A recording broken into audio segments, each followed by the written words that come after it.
Hey everyone, it's me, Colton Fisher.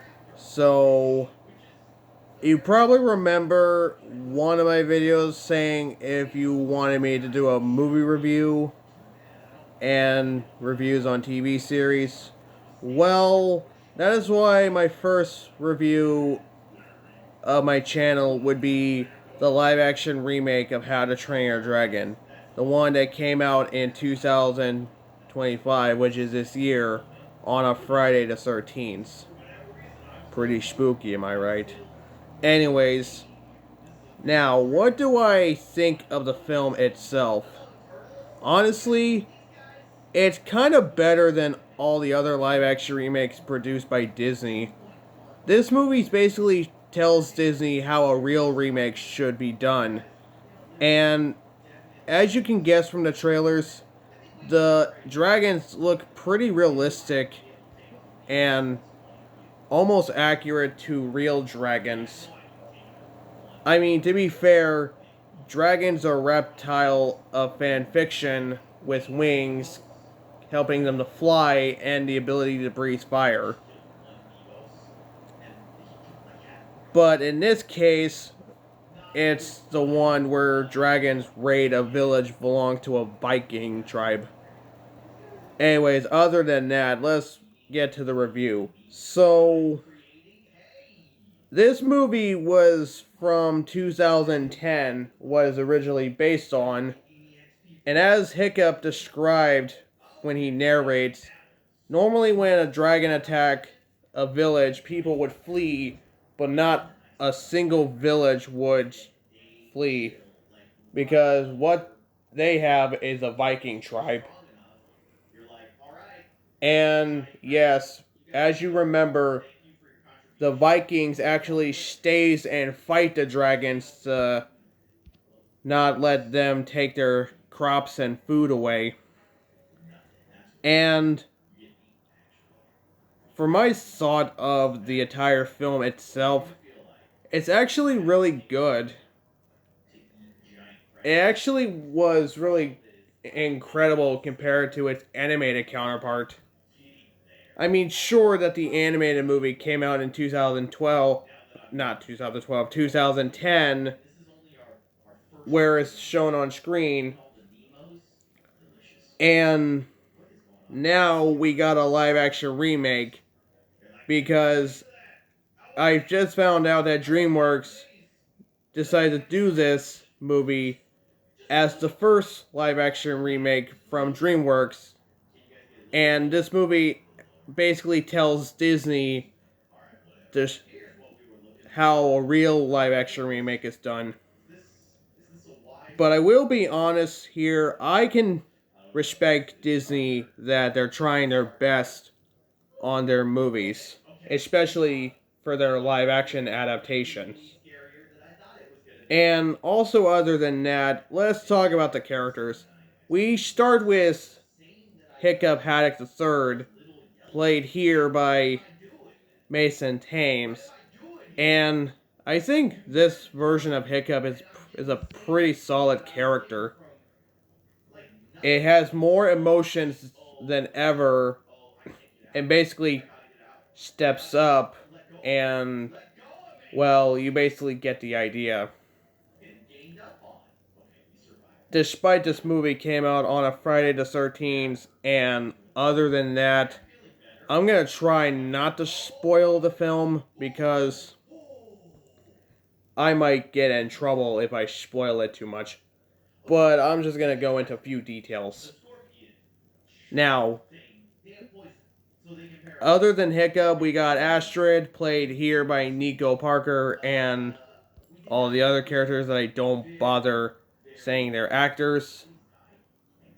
Except for Stoic the Vast, who is played once again by the original actor from the animated trilogy, just like how Mufasa was reprised by James Earl Jones. It's pretty incredible to see one original actor come back to voice the father character of the main character. Now with that out of the way for the human characters, let's talk about the dragon characters. starting with one of my main man, Toothless. Honestly, this version of Toothless is pretty. It's it's kind of the same as the original, but except shows realistic sharp teeth and actually more lizard-like. And like the animated counterpart, he's based off of a panther, a dog, and his ears appendages on his head is based on an axolotl. Despite that, Toothless is a quadrupedal dragon because he's a Night Fury. But when I saw this movie, I looked closely at his tail. It shows that it's really brutally to know that one of his tail fins brutally was torn right off after Hiccup fires a net at him, causing him to crash, causing him to lose his ability to fly. That's not until, just like in the original film, he creates a prosthetic tail and gives it to Toothless and builds a saddle and some materials to help Toothless fly. So in this case, just like in the animated film, a Viking becomes a dragon trainer and a dragon rider, which means the first ever dragon rider. Oh, and speaking of first dragon rider, I gotta mention something. In the movie, in this particular movie, they mentioned Valka, which is Hiccup's mother.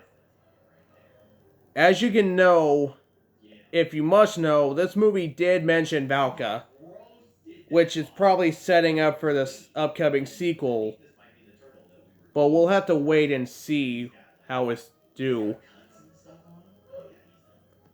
And other than that, yeah, they add some mentionings from another character for an upcoming sequel.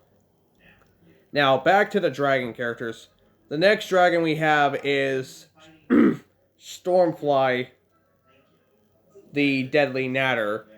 And when I looked at the version of Stormfly in this movie, she's pretty raptor-like. I mean, seriously, she's a two-legged dragon who runs around and hops on anything that's possible, like what an actual velociraptor would do. I mean, seriously, if you compare a velociraptor with Stormfly from the live action version, you can see what I'm talking about. Actually, scratch that. She's more like a Utahraptor if you compare the size between that Natter and that Utahraptor. Sheesh. So much to say about every character's looking realistic, especially for dragon characters. Okay, back to what I was saying. Now the next dragon we're going to move on is Meatlug. When I saw this design of Meatlug, I think it's pretty dinosaur looking, like what I said about Stormfly looking like a raptor. Meatlug looks like an ankylosaur, especially to a Gronkle. And if you need to know, this version of Meatlug, the gruesome Gronkle, as Gobber called her, looks like an ankylosaur. And the one thing that people complain about is the fact that Meatlug is missing those little ears that's on her head. Instead, they replaced the ears with those little horns on her head. Kind of looking like an actual Ceratopsian looking. But the Ceratopsian one will have to wait when I described the next dragon, which will be after the Monstrous Nightmare. The next dragon I'm going to talk about is Belch and Barf, the hideous Zibbleback. Honestly, on close-up, when I look at this version of the Zibbleback, their heads are pretty much turtle-like. And I think it's pretty accurate to know that that version of Barf and Belch is actually based off of an actual Hydra. I mean, if you can compare the animated version with the live action version, you can immediately tell that both of these characters are based off of a Hydra. Except that version of the live action version has some minor differences. Oh, I gotta point out that they added the Rumble Horn and the Skrills in this movie. Because originally we were going to have the Skrill appear in a movie, but we didn't see it. It only appeared in a TV show until finally we got the Skrills showed up in an actual movie, which is this one, along with the Rumble Horn that looks pretty much Ceratopsian looking. Oh, and speaking of that, the next dragon I'm going to talk about is the Terrible Terror. Honestly, that version of that Terrible Terror looks actually like a chameleon. I mean, sure that chameleons is a type of lizard that can change colors to protect themselves from predators and hides to catch their prey. In the original, they made the Terrible Terrors puppy-like, but here in the anime, in this movie, they made it look like an actual chameleon because of the designers. And the next dragon I'm going to talk about is Hook Fang, the Monstrous Nightmare. And I gotta say, he looks pretty realistic. He looks pretty accurate to an actual wyvern. Because if you need to know, wyverns is a species of dragons that can walk on their wings and crawl around. And just like with his animated counterpart, he also has a nasty habit of lighting themselves on fire because of those sticky gels that's around them. And now, it's time to talk about the big bad of the film, the Red Death. As you can tell from looking at it, the Red Death has gone full Godzilla mode because they actually made her pretty big, a lot more bigger than before. And that version of the Red Death looks pretty Ceratopsian looking.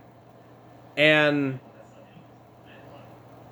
she's got a bigger horn on the nose, like an actual Triceratop horn. And just like in the original film, to defeat the Red Death, Hiccup and Toothless unite to take the queen down by luring her up in the sky and firing holes in her wings. And then, like in the animated film, they fire in her mouth, causing to fall, losing her ability to fly. And oh my god, we actually get to see how she kills Vikings in this movie.